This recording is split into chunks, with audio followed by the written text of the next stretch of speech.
दोस्तों एनसीएल का ये पेपर है नॉर्दर्न कोलफील्ड लिमिटेड का 27 दिसंबर 2020 को, यानी आज ये पेपर हुआ है।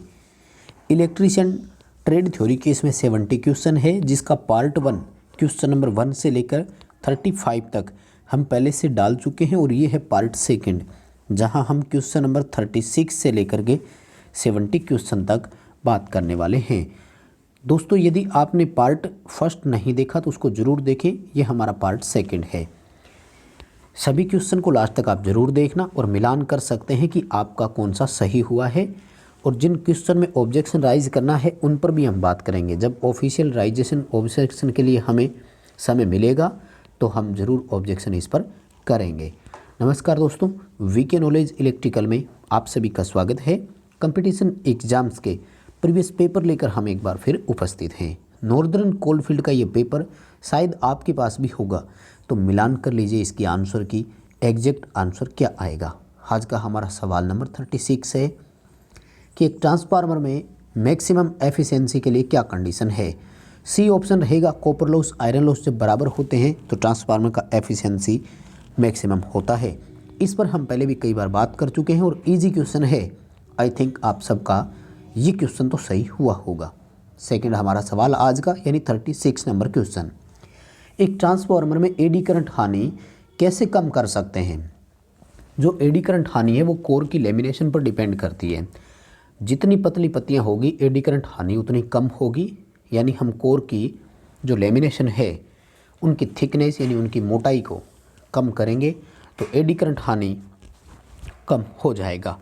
ए ऑप्शन की ओर हमें इसमें जाना है। अगला हमारा सवाल है कि एक ट्रांसफार्मर की प्राइमरी और सेकेंडरी के बीच जो मैग्नेटिक कपलिंग होती है उसको कैसे बढ़ाया जा सकता है।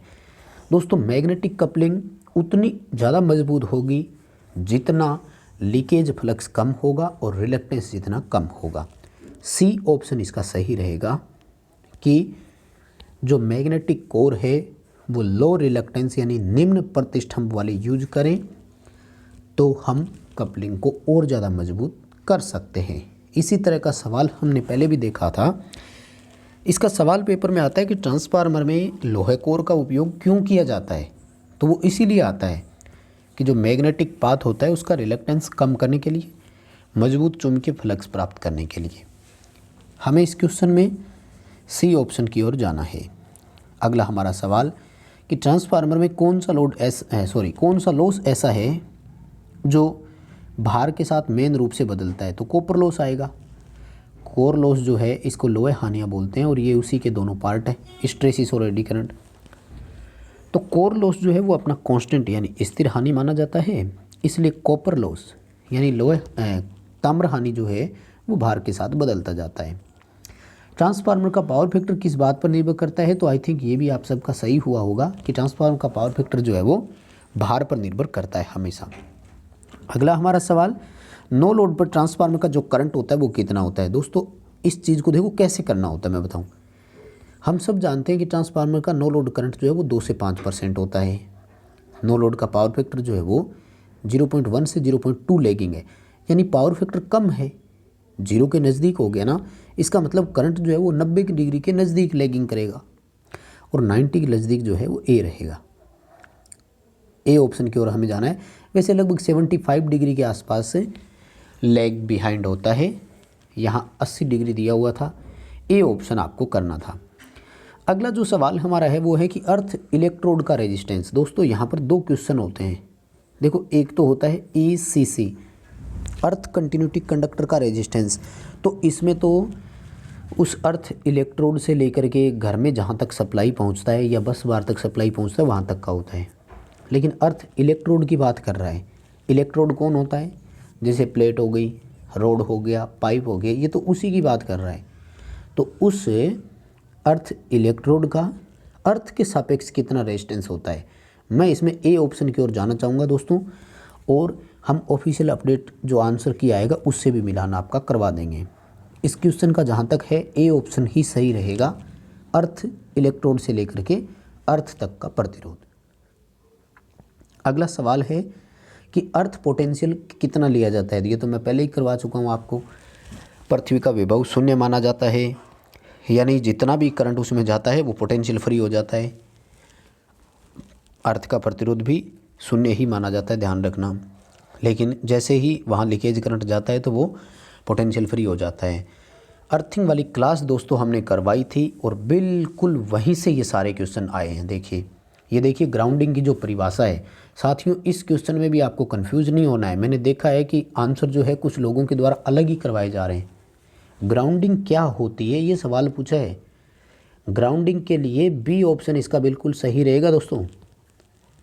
Connection of non current carrying part two the ground. जो नॉन करंट कैरिंग पार्ट होते हैं ना, उनको हम पृथ्वी के साथ जोड़ते हैं, उसको ग्राउंडिंग बोलते हैं, ध्यान रखना। यहाँ पर मैंने ये देखा कि कुछ एक सी ऑप्शन की ओर भी जा रहे हैं कि connection of any body to ground which is non current carrying. किसी भी करंट विहीन वस्तु का ग्राउंड के साथ कनेक्शन। वस्तु का नहीं कह करके हम पार्ट्स का बोलेंगे दोस्तों। नॉन करंट कैरिंग जो पार्ट्स होते हैं उनका ग्राउंड के साथ जो कनेक्शन होता है वो है बी ऑप्शन की ओर जाना है आपको। इसमें बिल्कुल सही रहेगा, विश्वास दिलाते हैं। 45वां क्वेश्चन कह रहा है कि कौन सा अर्थिंग का प्रकार नहीं है। देखिए, system earthing, equipment earthing, static और लाइटनिंग प्रोटेक्शन अर्थिंग तो होती है। बैलेंस अर्थिंग, संतुलन नाम से कोई अर्थिंग नहीं होती है। डी ऑप्शन की ओर आपको इसमें जाना है। उम्मीद है कि ये तो आपका सबका सही हुआ होगा क्योंकि आसान सा क्वेश्चन था। अगला सवाल, इलेक्ट्रोड का प्रकार कौन सा है। तो ये हमने जब अर्थिंग का अभी करवाया था दोस्तों थोड़े दिन पहले ही, उम्मीद है आपने अच्छे से पढ़ा होगा। प्लेट इलेक्ट्रोड भी है, पाइप इलेक्ट्रोड भी है और रोड इलेक्ट्रोड भी होता है, डी आएगा। अगला सवाल है, एक ट्रांसफार्मर में जो लीकेज फ्लक्स होता है वो किस बात पर निर्भर करता है। ये केवल लोड करंट पर निर्भर करता है। क्वेश्चन का आंसर ए रहेगा। लोड का जितना करंट होगा लीकेज फ्लक्स उसी बात पर निर्भर करेगा और इसी लीकेज फ्लक्स पर ट्रांसफार्मर का रिएक्टेंस निर्भर करता है, ध्यान रखना।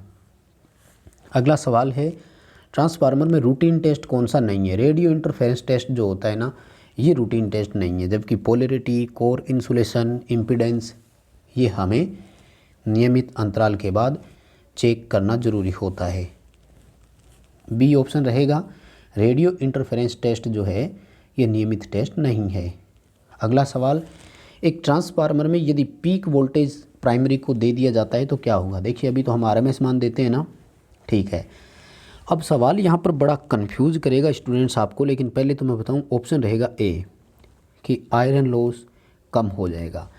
लेकिन अब सवाल ये समझने वाला है कि जब हमने उसको हाई वोल्टेज दिया तो जो आयरन लॉस होता है वो तो वोल्टेज पे डिपेंड करता है ना। तो इसका मतलब क्या हुआ, इसका मतलब तो ये हुआ कि आयरन लॉस अधिक होना चाहिए था, लेकिन नहीं। कैसे आया मैं बताता हूँ, देखिएगा। जब हमने हाई वोल्टेज दिया तो उसी तरह का हाई करंट हुआ। उस करंट के कारण जो फ्लक्स बनता है वो भी हाई होता है और हाई फ्लक्स होने के कारण लीकेज फ्लक्स की मात्रा उतनी ही कम होती है। तो आयरन लॉस जो है ये लीकेज फ्लक्स के कारण कोर में होता है, वो है। इसलिए कहते हैं कि मजबूत फ्लक्स की मात्रा बढ़ जाती है और आयरन लॉस कम हो जाता है।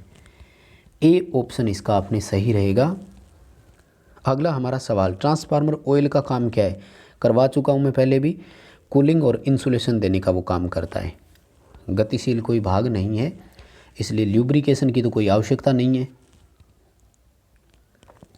नेक्स्ट हमारा क्वेश्चन है कि बकोल्ज रिले किस में होती है। देखो भाई, बकोल्ज रिले, कंजर्वेटर और ब्रीदर, ये जो भी होते हैं ये सब के सब ऑयल कूलिंग ट्रांसफार्मर के पार्ट होते हैं। कंजर्वेटर भी एक ट्रांसफार्मर में तभी होगा जब वो ऑयल कूलिंग हो। ब्रीदर भी एक ट्रांसफार्मर में तभी होगा जब ऑयल कूलिंग हो। बी ऑप्शन रहेगा। अगला सवाल है कि एक डिस्ट्रीब्यूशन ट्रांसफार्मर जो होता है उसमें, तो दोस्तों उसमें ध्यान रखना कोर लॉस जो होता है वो कम और कॉपर लॉस अधिक होता है। सी ऑप्शन की ओर जाना होगा। कोर लॉस कम, कॉपर लॉस अधिक होता है डिस्ट्रीब्यूशन ट्रांसफार्मर में। सी ऑप्शन की ओर हमें जाना है। अगला सवाल है कि बकोल्ज रिले एक ट्रांसफार्मर में तब ऑपरेट होगा जब कोई इंटरनल फॉल्ट आएगा। ये केवल आंतरिक दोषों से बचाव करता है। देखो, ओवरलोड से बचाव नहीं करेगा, इसलिए एनी ऑफ अबोव तो नहीं आएगा। तो ए ऑप्शन ही रहेगा। जब भी कोई बड़ा इंटरनल फॉल्ट आएगा बकोल्ज रिले ट्रांसफार्मर की सप्लाई को कटवा देगा। अगला सवाल, एक ट्रांसफार्मर का वोल्टेज रेगुलेशन 0 कब हो सकता है? दोस्तों वैसे तो इसके 2 ऑप्शन होने चाहिए, सी और डी, लेकिन ज़्यादा बेटर जो है वो सी रहेगा, डी नहीं हो सकता। देखिए कैसे, मैं बताता हूँ। ट्रांसफार्मर की जो टर्मिनल वोल्टेज है वो भार के आधार पर बदलती है। जब इकाई पावर फैक्टर हो तो ऐसा मान सकते हैं कि नो लोड के लगभग स्थिर रहे फुल लोड पर वोल्टेज, लेकिन ऐसा होता नहीं है, ड्रॉप तो होगा। इसलिए इकाई पावर फैक्टर पर पूर्ण भार की वोल्टेज कभी नो लोड भार के बराबर हो नहीं सकती। लेकिन लीडिंग पावर फैक्टर पे कैसे होती है? देखो दोस्तों, लीडिंग पावर फैक्टर में ऐसा होता है कि भार के साथ वोल्टेज जो है वो बढ़ती जाती है, राइट। E2 जो होती है वो नो लोड की वोल्टेज है और V2 जो होती है वो वोल्टेज की है, लोड की वोल्टेज है। भार के साथ वोल्टेज बढ़ती जाती है, तो एक ट्रांसफार्मर का मान लीजिए कि वो फुल लोड पर जब काम कर रहा था तो वोल्टेज कम थी, लेकिन जब हम भार की प्रकृति कैपेसिटी की ओर बढ़ाते जाएंगे तो वोल्टेज बढ़ता जाएगा ना। एक सिचुएशन ऐसी आएगी कि भार की वोल्टेज नो लोड के बराबर हो जाएगी, उस समय पावर फैक्टर वोल्टेज रेगुलेशन 0 हो जाएगा। लीडिंग पावर फैक्टर की ओर जाना है, सी ऑप्शन इसका सही रहेगा। अगला सवाल है कि ऑटो ट्रांसफार्मर का उपयोग कब करते हैं? दोस्तों वैसे तो इसमें 3 ऑप्शन सही है, ठीक है, लेकिन ज़्यादा ऑप्शन की अगर बात करें तो फिर डी ऑप्शन की ओर जाना होगा कि जब ट्रांसफॉर्मेशन रेशो छोटा हो, जितना कम वोल्टेज परिवर्तन हो, उसके लिए हम ऑटो ट्रांसफार्मर को यूज करते हैं। यानी बड़ा स्टेप अप या स्टेप डाउन करना हो तब तो हम 2 वाइंडिंग वाला ट्रांसफार्मर भी यूज कर सकते हैं। वैसे इसमें सी ऑप्शन भी सही है, जब हायर एफिशिएंसी डिज़ायर हो, क्योंकि ऑटो ट्रांसफार्मर की दक्षता तुलनात्मक रूप से अधिक होती है। इसका कारण ये है कि इसमें कॉपर लॉस कम होता है। कॉपर लॉस कम होने का कारण ये है कि इसमें एक ही वाइंडिंग होती है। अगला जो हमारा सवाल है वो है कि एक ट्रांसफार्मर का कोर यदि कॉपर का हो तो क्या होगा? देखिए अच्छा क्वेश्चन है दोस्तों। ये जो क्वेश्चन आ रहा है ना, ये क्वेश्चन कैसे आ रहा है मैं बताता हूँ। देखिए, हम एयर कोर का भी यूज कर सकते थे, लेकिन हम आयरन कोर लेते हैं, जैसे सिलिकॉन स्टील हो गया। अब यहाँ पर ये सवाल दिया है इन्होंने कि आयरन की जगह कॉपर ले लिया तो क्या होता। तो देखिए दोस्तों, वायु की अपेक्षा लोहे का प्रतिष्ठम कम होता है, रिलक्टेंस कम होता है, ये मजबूत चुंबकीय फ्लक्स देता है। लेकिन कॉपर जो है ना, कॉपर की जो चुंबकशीलता होती है ना दोस्तों, वो कम मानी जाती है। कम चुंबकशीलता के कारण रिलक्टेंस या यूं कहूँ कि लीकेज फ्लक्स की मात्रा इसमें अधिक होगी और एडी करंट हानि जो है वो बहुत अधिक होगा। बी ऑप्शन की ओर जाना है, eddy current loss will be more. अगला सवाल, लोड अवस्था में 2 समान ट्रांसफार्मर की दक्षता जो चेक की जाती है उसको बैक टू बैक टेस्ट या हॉपकिंसन टेस्ट के नाम से ट्रांसफार्मर में जाना जाता है। आप इसको बैक टू बैक भी बोल सकते हैं, लेकिन हॉपकिंसन टेस्ट भी बोलते हैं। नाम याद रखना, कभी पेपर में वो भी आ सकता है। अगला सवाल है कि एक ट्रांसफार्मर का कोर तांबे का बना हुआ है और जो कॉइल है वो स्टील की बनी हुई है। ये सेम ही क्वेश्चन हो गया दोस्तों, अभी आया था। सेम ऑप्शन की ओर ही जाना है कि वाइंडिंग में जो है वो कॉपर लॉस इसका अधिक होगा, जो ताम्र हानि है वो इसमें बढ़ जाती है। तो हमें इसमें बी ऑप्शन की ओर जाना है, वाइंडिंग में कॉपर लॉस अधिक हो जाएगा। अगला सवाल है, एक ट्रांसफार्मर में कौन सा ह्रास पूर्ण भार पर भी शून्य होगा? तो ये मैं करवा चुका था क्वेश्चन, पहले भी बहुत बार हमने करवाए थे। फ्रिक्शन यानी घर्षण हानियाँ जो है वो 0 होगी, क्योंकि ये होती नहीं है। अगला सवाल है, स्कॉट कनेक्शन में मेन ट्रांसफार्मर के सेंटर में से एक टेप निकाली जाती है। ये बिल्कुल सही है भाई, 50% भाग से टेपिंग निकलती है, तो ये प्राइमरी में से निकलती है। ए ऑप्शन की ओर जाना है। 2 ट्रांसफार्मर होते हैं ना, एक मेन ट्रांसफार्मर होता है, एक टीजर ट्रांसफार्मर होता है। तो मेन ट्रांसफार्मर की प्राइमरी के 50% से टेपिंग निकाल करके टीजर ट्रांसफार्मर को एक सप्लाई दी जाती है। ए ऑप्शन की ओर हम जाएंगे। अगला सवाल है, ट्रांसफार्मर में टेप चेंजर क्यों यूज करते हैं? तो ये सेकेंडरी साइड पर वोल्टेज एडजस्टमेंट के लिए होती है। वोल्टेज समायोजन के लिए टेप चेंजर होता है, यानी 2, 4, 5, 10 वोल्ट एडजस्टमेंट के लिए होता है। टेपिंग ही बोल सकते हैं एक तरह की, जैसे मोटरों में स्पीड कंट्रोल के लिए होती है वैसे होता है। अगला सवाल है, ट्रांसफार्मर में यदि ओवर करंट हो तो क्या होगा? वो इंसुलेशन की लाइफ को भी प्रभावित करेगा, इससे तापमान के मान में भी वृद्धि होगी और यांत्रिक प्रतिबल भी बढ़ेगा। डी ऑप्शन की ओर हम जाएंगे। अगला सवाल, जो सीटी है वो किसके साथ यूज कर सकते हैं। साथियों बहुत इंपॉर्टेंट क्वेश्चन है और मैंने अभी लाइव टेस्ट लिया था, कल उसी में करवाया था। मैं आपको बता दूं कहीं कंफ्यूज होने की ज़रूरत नहीं है, डी ऑप्शन आएगा। सीटी जो है वो ए मीटर के साथ भी लगती है, वाट मीटर के साथ भी लगती है और एनर्जी मीटर के साथ भी लगती है। अब हमने देखा कि कुछ लोग जो है वो केवल ए मीटर की ओर भाग रहे हैं, जबकि ऐसा नहीं होगा। सीटी जो है वो मीटरिंग और प्रोटेक्शन दोनों में आती है, यहाँ तक कि वो रिले के साथ भी लगती है और अपने सिस्टम में लगी हुई है। हमने देखा है एनर्जी मीटर के साथ सीटी लगा हुआ है। Ampere meter, watt meter, watt hour meter सब के साथ लगती है सीटी। डी उत्तर रहेगा। अगला सवाल है कि कौन सा भाग ट्रांसफार्मर का नहीं है, तो ये तो आप सबको आता है, ये कम्यूटेटर ट्रांसफार्मर में नहीं होता। अगला सवाल है ट्रांसफार्मर का रिएक्टेंस किस बात पर निर्भर करता है, तो ये मैंने पहले बताया था, सी उत्तर आएगा। लीकेज फ्लक्स पर डिपेंडेंट होता है। लीकेज फ्लक्स की मात्रा जितनी होगी प्रतिघात उतना ही अधिक होगा। अगला हमारा सवाल है कि ट्रांसफार्मर में यदि फ्रीक्वेंसी दोगुनी हो जाती है तो कौन सी हानियाँ बढ़ेगी। दोस्तों इस क्वेश्चन में हम ऑब्जेक्शन लगाएंगे। इन्होंने ये नहीं पूछा कि कौन सी हानि में अधिक वृद्धि होगी, क्योंकि एडी करंट हानि जो है वो फ्रीक्वेंसी के वर्ग के समानुपाती और हिस्टैरिसीस हानि जो है वो फ्रीक्वेंसी के सीधे समानुपाती, इसलिए दोनों हानियाँ बढ़ेगी, ए और बी। हाँ यदि क्वेश्चन ये होता ना कि कौन सी हानि में अधिक वृद्धि होगी, तब हम ए ऑप्शन की ओर जाते और क्वेश्चन में डाउट नहीं रहता। लेकिन इन्होंने तो ये पूछा है कि कौन सा लोड बढ़ेगा, तो दोनों बढ़ेंगे। अगला सवाल है किस ट्रांसफार्मर में प्राइमरी का हिस्सा सेकेंडरी वाइंडिंग के रूप में भी काम करता है, तो ये तो सब जानते होंगे ना, ऑटो ट्रांसफार्मर है।